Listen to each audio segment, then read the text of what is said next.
Hello movie lovers, Bob for Bob's Movie Review here, and today I want to review for you guys a movie I just watched called Aquaslash.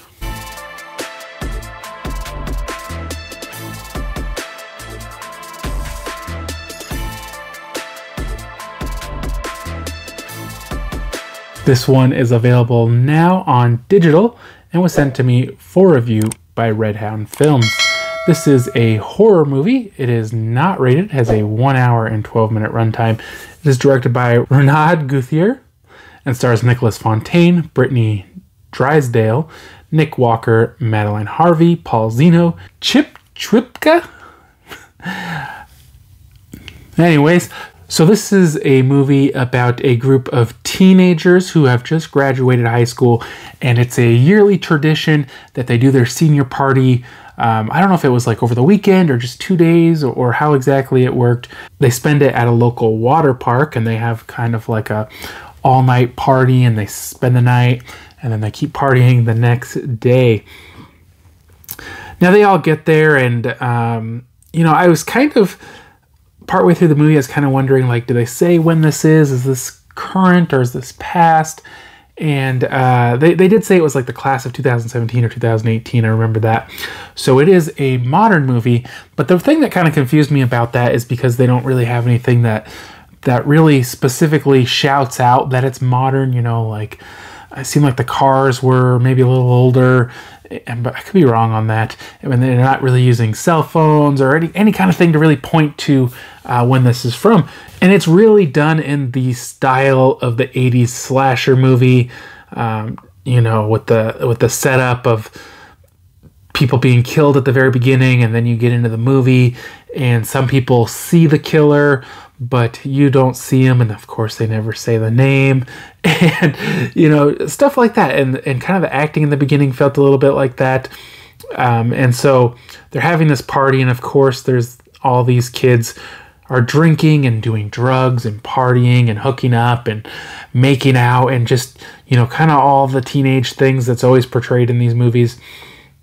And there's tons of like just gratuitous bikini shots, obviously, until nightfall hits, and then they turn off the lights and everything's like black light, and it just seemed really odd. But I feel like they just felt like it would look cool, and it did look cool. But it just seemed like kind of like an odd thing that they would set up this water park with all these black lights, and people are like, I don't know if they're covering each other in glow in the dark paint or what it is. It's glowing in the black light, so it's got to be some kind of neon paint or something. And then there's lots of gratuitous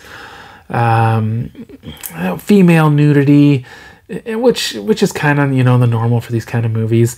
And so the movie kind of goes for a really long time without really a whole lot of killing. And one thing that kind of confused me is you see these killings at the beginning, and then you kind of get into the movie, and they're talking about like 35 years ago there was some sort of killing there and something happened, and I thought that was the first two kills, but it wasn't. It was something else, and I don't know if that's to throw you off or trick you or what that is exactly. But basically, none of the kills really happen until the very end of the movie. So while they did set this movie up like a classic 80s style slasher movie, they really didn't quite follow through on that, because most of those kind of movies, a lot of the kills happen at the end, but you got to have a couple sprinkled in, and you got to have some sort of hinting at a killer. Like, there's no hint at a killer other than the fact that, like, these kids are like fighting or picking on each other, or you think, okay, this person's jealous about their girlfriend, or they're retaliating for bullying, but there's no killer. So it's kind of, you don't really have anything to try to guess until the very end, and then the way they kill the people is just kind of odd. Like, it's just a weird way to do it. So I really like the setup, and I really like the idea of having this slasher movie take place at a water park, and maybe you could have these different ways of killing people. But in the end, it was a little disappointing in just the way they did it, and the way they did the kills. And the ending to me was, I don't know, I did not get the ending. I kind of get what they were like hinting at, but at the same time, it's hard to tell what the ending was about. But guys, I did kind of like this movie. It wasn't having a lot of kills throughout the movie, it at least had an interesting story and interesting characters and conflict between the characters. And, you know, I felt like the acting was, you know, it was pretty well done for this type of movie.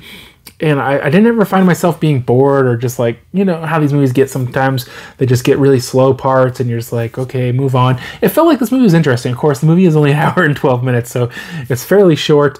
But I feel like they didn't really waste any time. And I feel like really my only complaint is just the way they did the kills at the end and kind of the way they just ended the whole thing.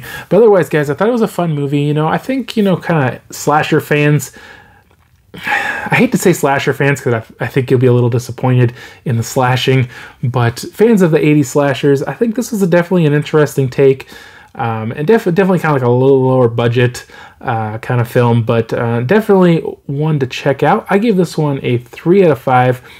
I would check it out again. I think it was kind of a fun movie. But I want to thank you guys so much for watching. Hope you did enjoy the video.